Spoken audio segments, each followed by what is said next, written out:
ஓம் சாய்ராம். எனதருமை பிள்ளையே, ஏதாவது ஒன்றை சிறிது நேரம் கழித்து செய்ய வேண்டியது இருந்தால் அதை இப்போதே செய்ய முடியுமா என்று பார்.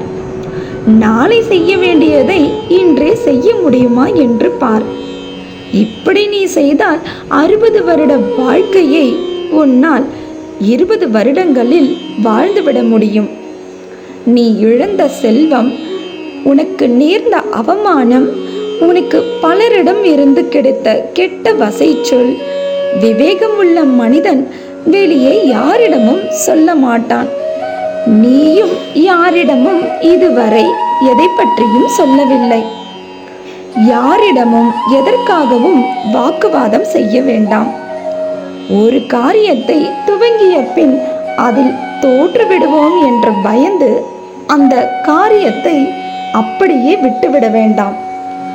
நேர்மையாக உழைப்பவர் நிச்சயமாக மகிழ்ச்சி அடைவர்.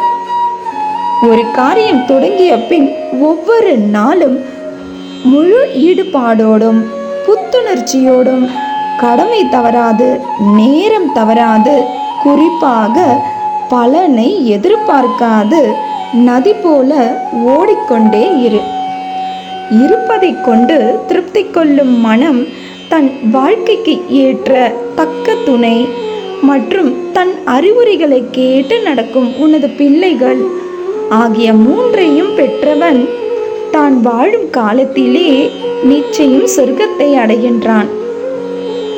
இது உனக்கு அமையாவிட்டாலும் பரவாயில்லை, கவலை கொள்ளாதே. நான் தான் உன்னுடன் இருக்கின்றேனே, அது போதாதா? உனக்கு தேவையானவற்றை தேவையான சமயத்தில் உன்னிடம் சேரும்படி செய்து கொண்டுதானே இருக்கின்றேன். இந்த உலகத்தில் குறைகளே இல்லாத குடும்பம் கிடையாது.